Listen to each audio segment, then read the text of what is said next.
surga dibuka, pintu neraka ditutup, syaitan-syaitan dibelenggu. Fahamin 3 poin ini ya. Kalau pintu surga dibuka teman-teman sekalian, ada muncul pertanyaan kecil. Apa manfaatnya pintu surga dibuka sementara kita belum bisa masuk? Apa manfaatnya pintu neraka ditutup? Neraka juga belum bisa kita lihat. Maka ulama coba menjelaskan teman-teman sekalian, dimaksud pintu-pintu surga yang 8 dibuka dan pintu neraka yang 7 ditutup adalah dibuka pendaftarannya. Kalau ada orang mau kerja di perusahaan, dari tanggal 1 Januari sampai 31 Januari dibuka pendaftaran. Siapapun yang bawa kertas berkas diterima jadi pegawai. Ini sekarang saya iklanin ke Bapak Ibu. 1 Ramadan terbuka surga, gratis. Ikuti program Ramadan. Maka dibuka tuh, bawa berkas-berkasnya yang benar. Maka diterima. Dan ditutup semua pintu neraka, maksudnya tidak ada pendaftaran di neraka, tutup neraka itu. Biar orang buat salah nggak masuk neraka. Sampai dalam hadis yang lain dijelaskan, kalau tiba Ramadan, kata Nabi SAW, ada malaikat-malaikat Allah berseru dari langit. Wahai pelaku kebaikan, yang suka patuh-patuh nih, ayo cepat tinggikan derajatmu di surga. Lipat gandakan segera pahalamu, segera ibadah. Kesempatan, pintu surga lagi dibuka. Dan wahai pelaku keburukan, berhenti, segera berhenti, kesempatan. Neraka lagi ditutup. Kalian bisa selamat dari situ. Gitu. Jadi diingatkan. Plus, syaitan-syaitan dibelenggu. Syaitan dibelenggu ini teman-teman. Maaf, 9 dulu masuk surga dan neraka. Ada juga pemahaman teman-teman.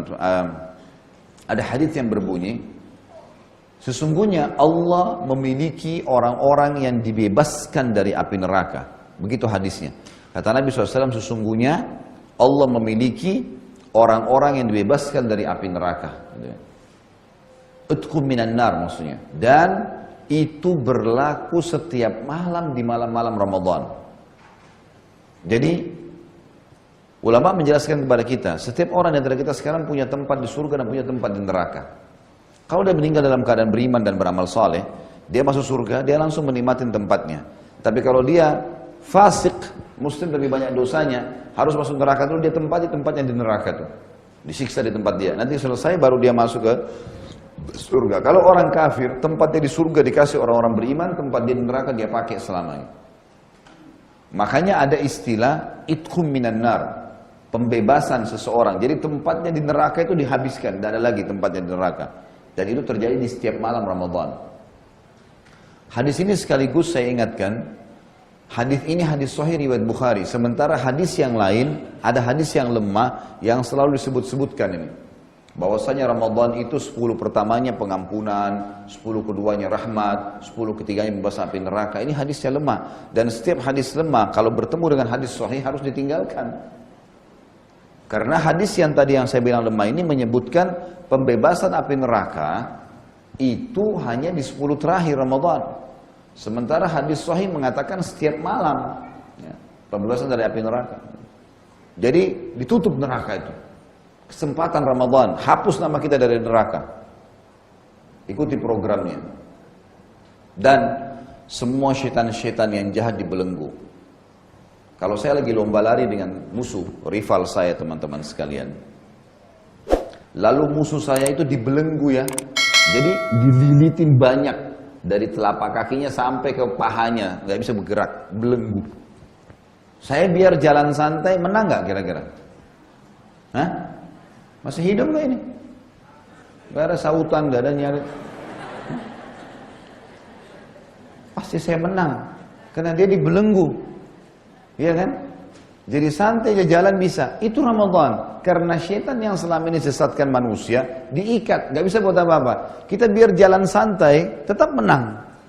Ada orang bodohnya. Ya.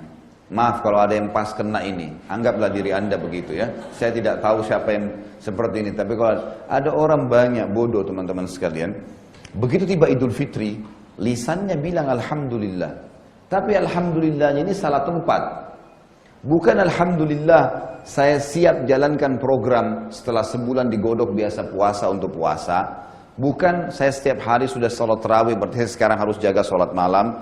Bukan karena sudah sering baca Quran, sekarang tinggal terapin baca Quran. Bukan. Alhamdulillah, kena lepas dari penjara ibadah. Alhamdulillah nggak puasa lagi. Alhamdulillah nggak lagi sholat tarawih. Alhamdulillah nggak lagi mengaji. Alhamdulillah sudah boleh maksiat lagi. Kembali lagi pacaran, kembali lagi buat ini, kembali lagi buat macam-macam. Ini tahmidnya salah tempat ini. Pujian kepada Allahnya salah tempat di sini. Mestinya orang kalau belajar mengemudi mobil seminggu saja sudah pintar. Kalau sebulan itu sudah super pintar sebenarnya.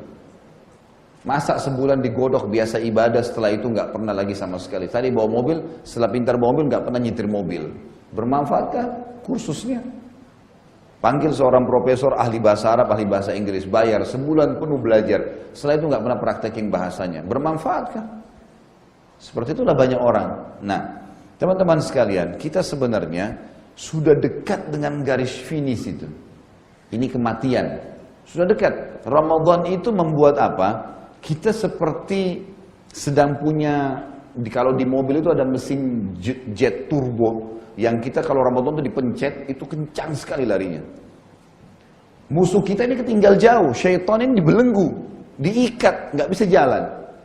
Ada orang begitu tiba Idul Fitri, garis finish sudah depan mata nih, dia berhenti, nunggu musuhnya yang baru dilepas. Paham gak ini? Gak paham juga? Gak paham juga, mesti dicambuk. Jadi dia sudah, Ramadan sudah jauh sekali dia. Bayangkan ya, jarak antara kita sama syaitan, perjalanan 1 bulan. Jadi kalau syaitan masih di Jakarta, kita sudah di Surabaya tuh. Kalau jalan kaki, jauhnya, jaraknya jauh. Kita sudah dekat garis finish nih. Ini kita tinggal terus gasnya, mati, udah aman sebenarnya. Karena sudah terbiasa dengan pola ibadah ini. Tapi begitu selesai Idul Fitri, syaitan kan sudah dilepas lagi. Nah syaitannya ini ngejar, berusaha mengejar. Dia nggak bisa ngejar kalau orang itu nggak matiin mesin jetnya tadi. Terus saja dia jalan sampai dia mati, sampai garis finish gitu. Ada orang nggak, mesin jetnya dimatiin, dia nunggu ngopi di situ sampai setannya datang lagi. Nah, setannya lumbahin dia akhirnya, gitu kan? Akhirnya kembali lagi kepada kemaksiatan, pelanggaran-pelanggaran karena setannya sudah dekat sama dia. Makanya setelah Ramadan itu musuhnya kita luar biasa, karena setannya lagi dibelenggu. Sudah difahami nih ya? Alhamdulillah.